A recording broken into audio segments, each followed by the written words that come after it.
Hey everybody, welcome to another episode of the Revenue Diaries. We are just a tiny bit behind in terms of content, and I'm just trying to get these episodes out there that I just really loved. I really love talking to these people, and this next episode is a good one. LeTísha Shaw, product marketing leader.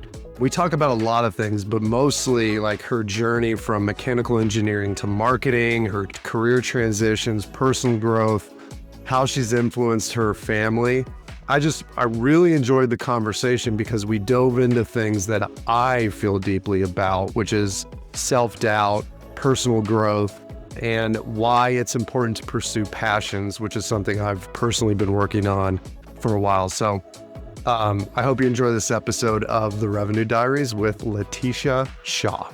LeTísha, thanks for joining us.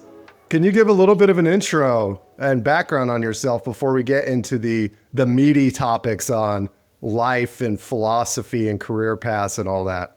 Love that. I love that we're talking about other meaty topics. Hi, it's great to be here. I am LeTísha. I am living in the Bay Area. I moved here in 2017. I actually am a New Jersey native, so I've spent a lot of time on the East Coast and the West Coast. Career-wise, you're curious about that. We're not going to talk about it at all, but I've actually walked many different lives. You have. It actually comes up. It actually comes up. So you can give a little bit of a background. I'll give a little bit of background. Okay. It's interesting. Right. I began my career as a mechanical engineer, mostly because I am a systems thinker and I love to solve complex challenges. And I'm someone who's also thinks both right and left-brained. At some point in time, I decided that I wanted to bring that into a marketing career, which is where I am today. And so I transitioned after getting an MBA, and I've worked in many different capacities, from being in the entertainment media industry and most recently moving to SaaS and the tech world. So that's a little bit about me. Well, you worked the entertainment industry. She worked for Disney. Tell everybody what you did for Disney. Okay. So when I was at Disney, it was a very fascinating time for me because it was the middle of the time where there was the Blu-ray and the digital wars were essentially starting in the transition from traditional media to what we know today as more digital streaming and download. And at that point in time, I was really fascinated by what a lot of the illegitimate sites were doing and how they were hosting. And there were all these different apps and sites, and some of them looked more legit than others. But really, they were providing these streaming experiences that were really easy for people to get access to movies and TV shows that they loved. And it was a new model that I thought at that point in time, we should be looking at that as a competitor.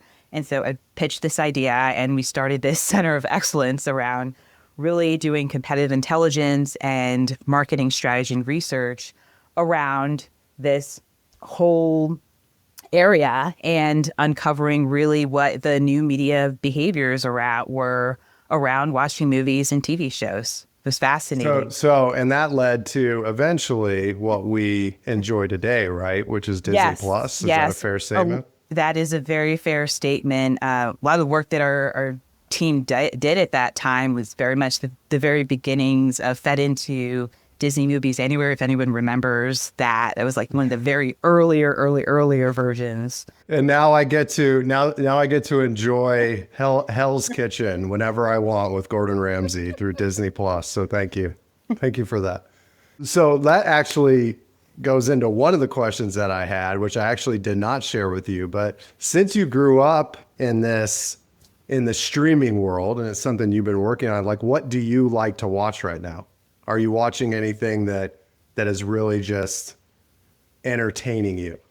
You know what's interesting? I am actually doing a lot more of my watching on YouTube these days. Oh, you are? Okay. I am. What? Some people may know, but other things people may not know about me is that I get really nerdy about astrophysics. So I watch things about multiple dimensions, understanding time, quantum mechanics, quantum physics. I just watch a lot of videos like PBS specials, Nova.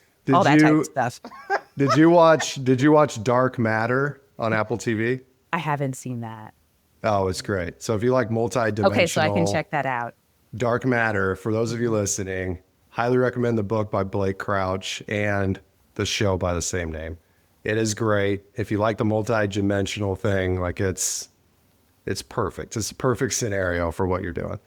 So let's get back to the multiple careers that you had, the multiple jobs, the transitions that you made. Sounds like between moving between different fields, cities, ways of thinking, what personal transition challenged you the most out of all of those things that you've experienced in your life? How did it shape who you are today? Because that's a lot going on. It is, and there were, it's funny that you bring that up because I don't always realize this, but there were times where they tell you don't move. When you're making a transition, change one thing, maybe two things, don't do three things. Like if you're going to change location, don't change your industry. But I found that people never listen. People never listen to that. Yeah, right. People don't always listen to that. I've done it, right. So I've done that. I've done it multiple times. It's not always an easy thing to do, but I will say that in making any transition for me, it's always been easier for me to move towards a thing that I wanted to do versus moving away from the thing that I wanted to do. So when I think about transition, one that was really hard for me was I came to the Bay Area to go to graduate school. And it was the time during the dot-com bubble burst when I graduated, which is, for some reason, I keep leaving school when the economy moves into a recession. I don't know. I have a gift at that. I had a gift at that for whatever reason. But that happened, and it meant that I couldn't stay in California. I had to go, the path for me was to go back to New Jersey and get more of a job in more of a stable type of industry. At that time, I went to pharma and healthcare, and I pursued that path. And I was devastated. I remember being on the airplane. Is that why you went out there to begin with? That's why I went back to New Jersey. Yeah. But in that moment, and so that's the point of transition. I remember being on the airplane, looking out the window, leaving SFO, watching the rolling hills, and I'm tearing and bawling and crying because I have this feeling that I'm supposed to be here. I'm meant to be here. And that was a really hard transition because now I had to go spend a couple years, live a life, which is the life that I didn't necessarily plan or wanted. It's actually the experience that I needed because it really helped me get crystal clear on what it was that I liked about living in the Bay Area and why I wanted to come back and what elements from that experience that I could take with me no matter where I lived and no matter where I was. And so I didn't actually come back immediately. It took several years to come to 2000. Well, what were those things? 2017 is actually when I came back. This wasn't a couple years, a significant time you came back. No, it was a significant amount of time before I actually got back to the Bay Area. I came back to California in 2009, but it was a significant amount of time to make that. And I think that's the one thing about transition is they don't always go the way that you expect them to. They don't always go the way you want them to immediately. But in any transition, there are lessons to be learned and there are things to take away from that experience to carry with you. Was that something you learned or did you walk into that experience thinking, no. I just need to put time and effort? I was mad. No, I was mad. I didn't know if that was something your father imparted upon you. No, this is wisdom years afterwards, hindsight. Right? Realizing hindsight, right? It's not at the time, I'm this is not what I want. And I was really frustrated. And I had, I would say a part of it led to, in my 20s, having a quarter life crisis, which people are you have a quarter life crisis in your 20s. People don't get that to their midlife, but I felt very much that I was having a quarter life crisis. And it felt like the biggest thing in the world to me at that point in time. But I look back on that experience now, I was actually, that wasn't a bad thing to happen because it helped me get really clear about what it is that I cared about life. And then I learned about that in my mid-20s, which means I had all this time to start working on creating that for myself. Yeah. And so that turned out to be a gift. I said we weren't going to talk about career, but there is quite a bit of career discussion in here because I think it's so interesting. So sorry for those of you listening that I know that you don't care, but I'm just going to say it out loud. Your father was a mechanical engineer, correct? Yes. Okay. Yes. So how did his career or what? I mean, I guess I find it fascinating to think back on whether I knowingly watched my parents go through their careers and whether or not I sensed times where they were fulfilled or stressed. And I don't really know if I did or not as I think back on it, because I'm experiencing it right now with kids that are 6 and 9. Like I'm thinking, do they have any idea what I'm doing right now and all that stuff? But how did that influence your own path? And what lessons did you take from him, if any? So I have to, this is an interesting question because I actually have a very good relationship with my father and we talk on a weekly basis. So I have to go back to my childhood self and my teenage self to answer this question because at that point in time, our relationship is very different. Okay. And as you can imagine, a teenage version of LeTísha, when people would say to me all the time, like, oh, you're just like your father, I didn't want to be anything like my father at all. Right. And so I knew he went to school for mechanical engineering. He got a master's in mechanical engineering. And I actually did get a master's in mechanical engineering too. Like crazy. Right. At that point in time, I was like, I want to do nothing like my dad. Like I want to form my own path. I want to be my own person. And it's not like I didn't want to follow in his footsteps. It's just I wanted to be my own person. And the thing I didn't know at that age is like who you're going to be is who you're going to be. Regardless of what people say, if you're someone who wants to walk in your own foot, find your own path, you're going to go and find your own path, regardless of what anyone says.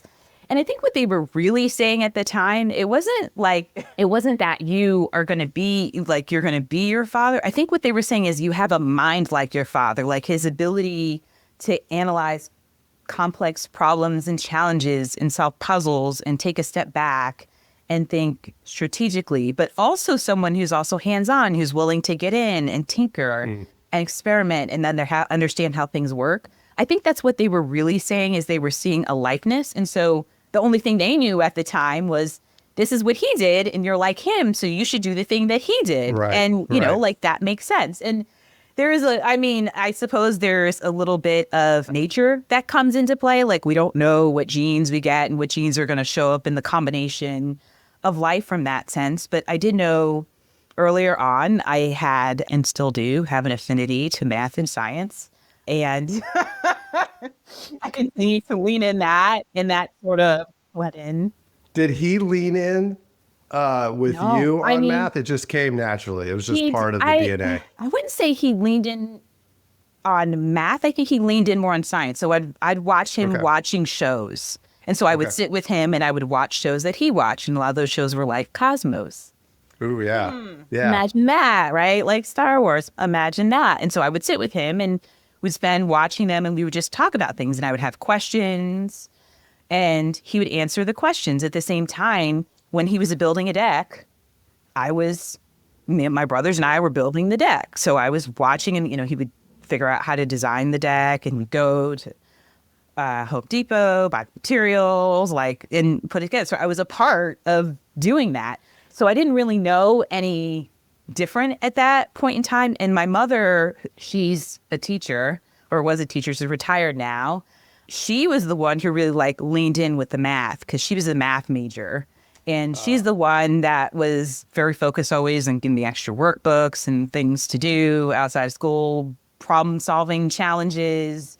And I don't think it was more of it was a force you have to do. It was just more of a, hey, I see you're doing this and you seem to be doing it well, as opposed to you running around doing something else.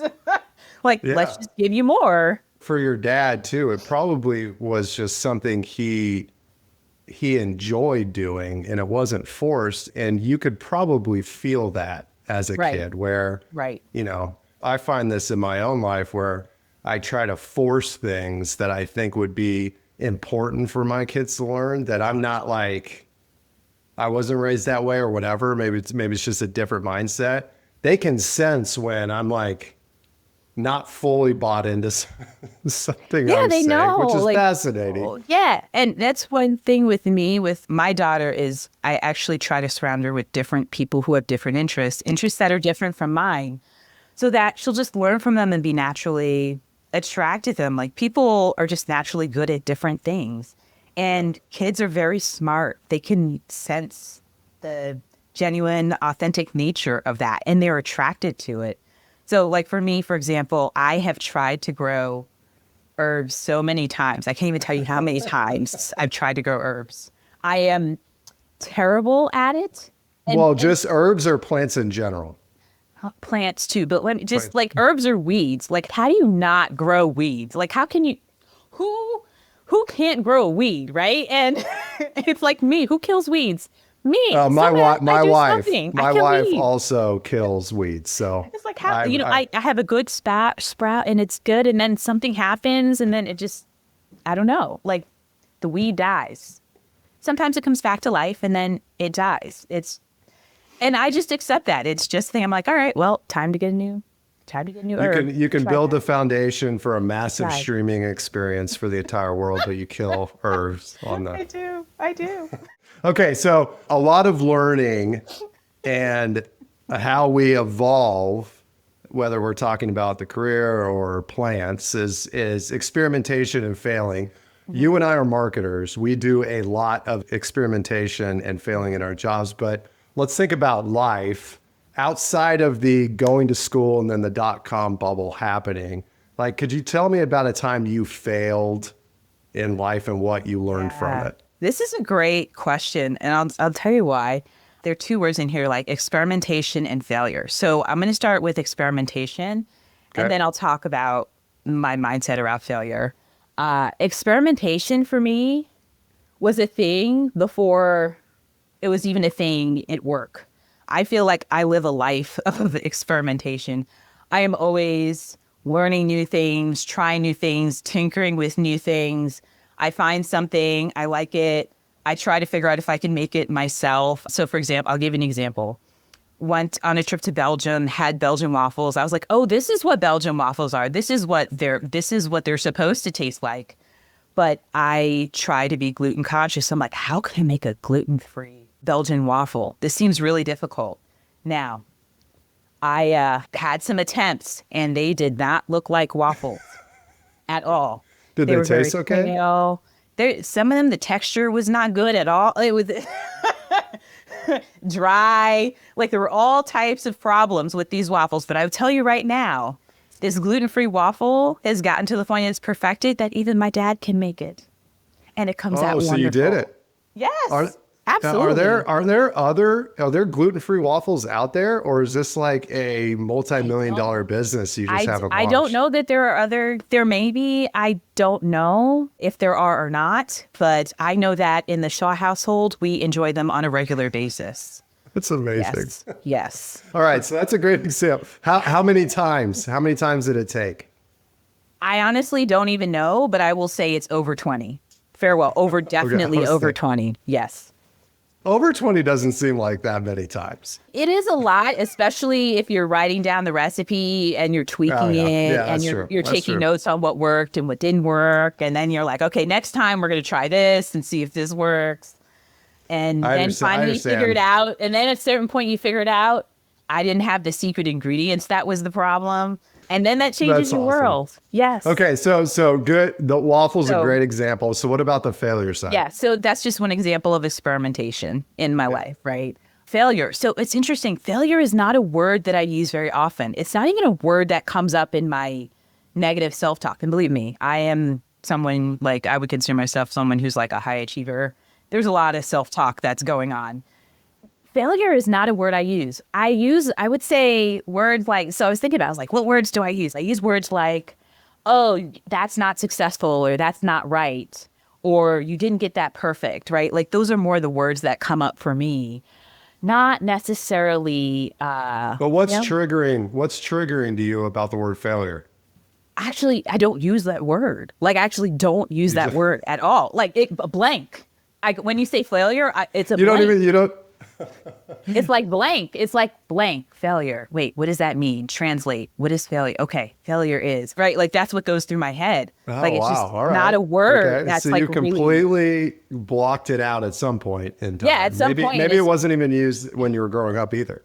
Right. It's like That's probably not true. a Yeah. word. Yeah. So I'm like, okay, what are Okay. substitute words I can throw in here that's like that? That Okay, so means not something. let's do not successful isn't that great either. Or like So what not about good enough. Not good not good enough enough? would best. Not That good would enough. that would probably be something more that would come up for me in that space. Is like, okay, I'm not good enough.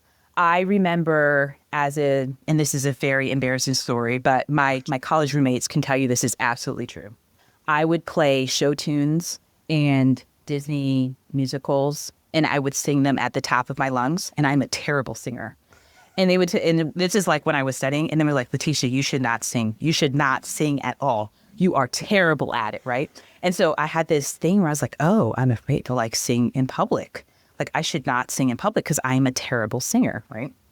So fast forward, I'm in a show in business school, and they're like, hey, LeTísha, you should sing in this. And I'm like, I'm not supposed to sing A in show public. in business school? Yeah, it was our What? Folly show. I'm sorry, Oh, but it okay. was a Folly Okay. show, singing in it in business school. I know you're like, business school singing, those things don't go together. Anyway, so I'm like, okay, I'm on stage, I'm going to sing. I didn't know you went to Do business it. school at Stanford, right? I went to business school at the University of Michigan.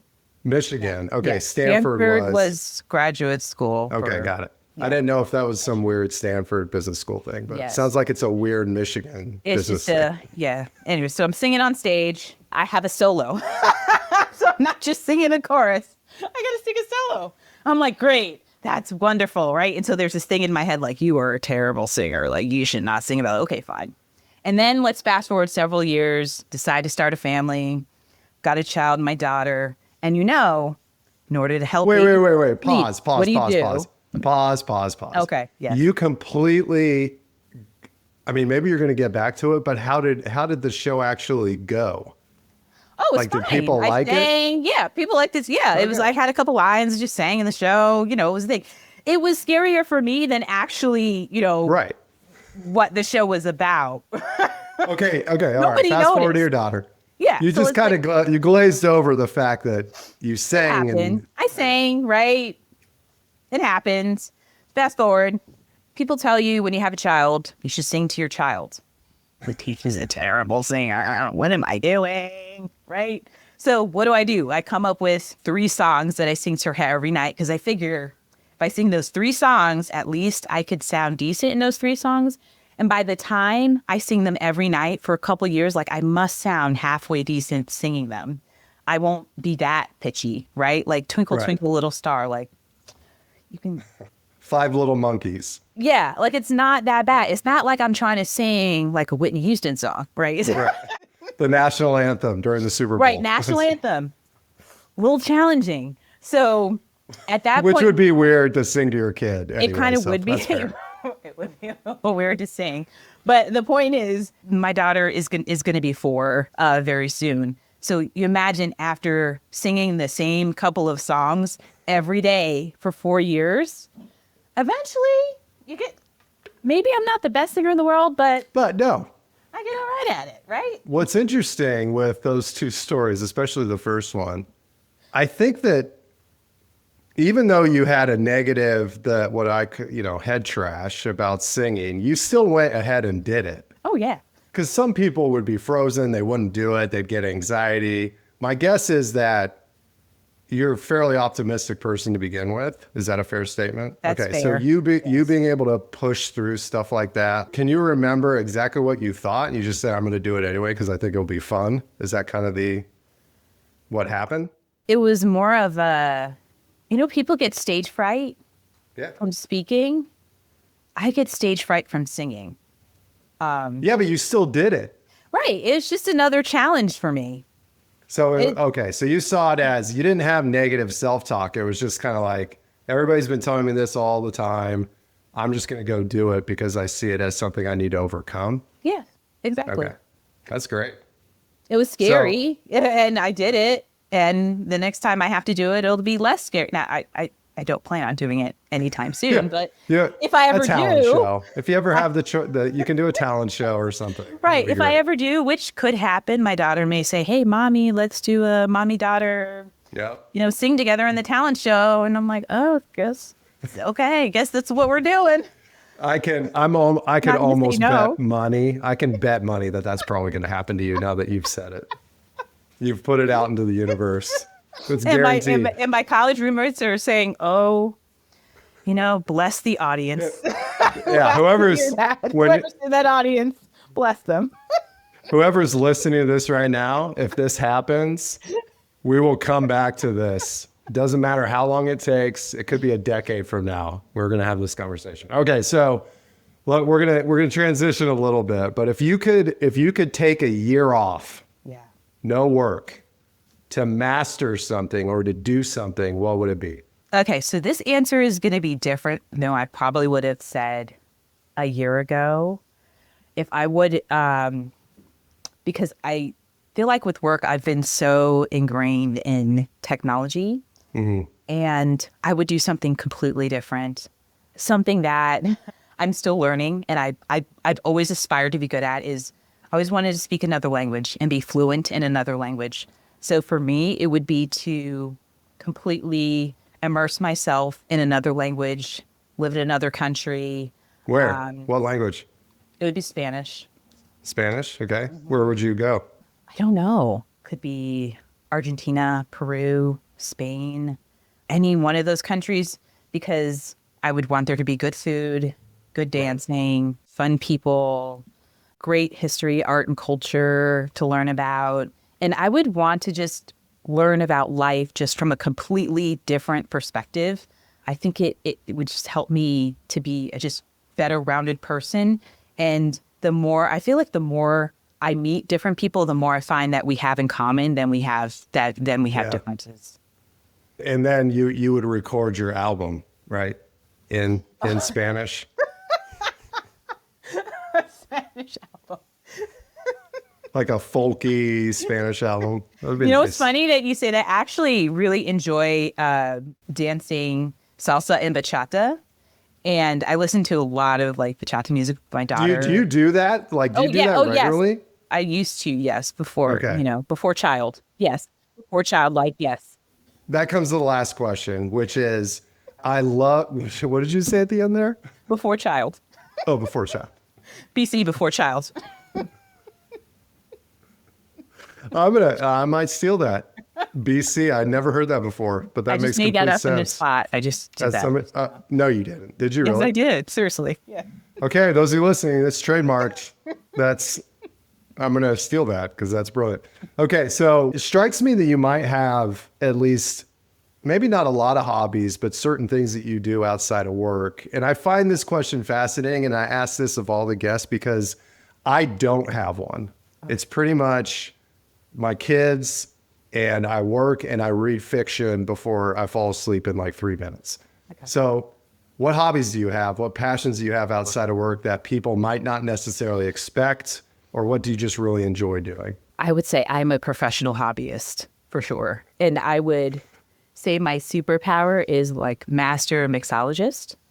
Anything. Oh. And it doesn't even have to be, it could be subject matter. It doesn't necessarily have to be something physical. So for example, I do like mixing different essential oils and making my own scents. Like that's like physical mixing, right? We talked about the baking before. But then there's also just learning about different fields and mixing those fields together. And I feel like that's a lot of what I've done as a part of my career. But the hobbies that I have right now, this is actually going to be really funny. I actually have a how to work with me document that lists like the hobbies and things that I like to do. It's like, here are things you want to talk to me about. You want to talk to me about Star Wars. You want to talk to me about Marvel. You want to talk to me about cruising. Like I have all these like a list of things. But the things I would say that there are two things I'm thinking about that are newish hobbies. One is hot yoga that I've gotten into in the past like 9 months or so. That's been really fun. I've never seen myself as a yogi. I was like, why would you go to a studio that's hot and sweat? Like it's super like popular that makes right no, now. And it makes Super no sense. popular. Like I was like, that makes no sense. But now I'm like, I love going. I'm like, like I go every week now. I don't like missing it. So that's like one of my big hobbies. Okay. The other one right now is making like bath products. So I can make shower steamers, bath bombs, soap. Like these are things that I'm learning to make right now just because it's fun. And I can. I just like to challenge myself different ways. I see these things that people make. I'm like, how did they do that? Like I said, and then I'm trying. How do you go do it? And it's actually quite a bit of money if your kids like bath bombs, which my kids do. It is exactly. And And I'm you can like, make your own now. and if this makes the bath, and I'm also someone who loves to like hack productivity. So if by making the bath bomb, it shortens the bath cycle, the time to get to the bath by 50%, that's a huge win for the Shaw household. All the parents listening know exactly what she's talking about and the pain and suffering that we go through. Have you experimented putting little toys in the middle of the bath bombs? That is actually the experiment I'm about to do. What toy are you going to put in it? Little dinosaurs. Yes, that's a good one. Dinosaurs are good. Pokemon, little Pokemon. Oh yeah, like the Pokeballs with the. Oh yes, that'd be good too. I like that idea. My kids, okay, we'll try. We have gone through hundreds of bath bombs, hundreds. Yes. Target loves us for our bath bomb purchases. Okay. And I said, if we're gonna get into that, I'm just gonna make it, and we're gonna. You are. I think the title of this episode is definitely something along the lines of the mixologist of life. I like it. Which is pretty much what you do. I thought when you said mixologist, I was imagining like you mixing an old-fashioned cocktail. I like that too. But you're talking about everything. Yes. Everything, all encompassing. You know, we originally connected to talk product marketing, and you talk a lot about leadership. You also have a mixologist type persona in terms of how you talk about leading teams and all this stuff. Where can people go to learn more about you? Where can they connect with you? Where can they go see your content that might not be about bath bombs and Belgian waffles, but product marketing, career, all that stuff? Sure. I'd say the best place to connect with me would be on LinkedIn. LeTísha Shaw. There's only one of me, so you'll see me right away. I brand myself very much as a transformational marketer. So if you see that one, that's me. And she is. So we'll put the links in the liner notes as well, in case you're interested. Thank you so much for joining me. Is there anything else? Any last bits of wisdom you want to impart? Thank you for having me on this chat. And I think the last part of wisdom I would say is just do you and enjoy life. I mean, that you only get one life to live, and make the most out of it. Love it.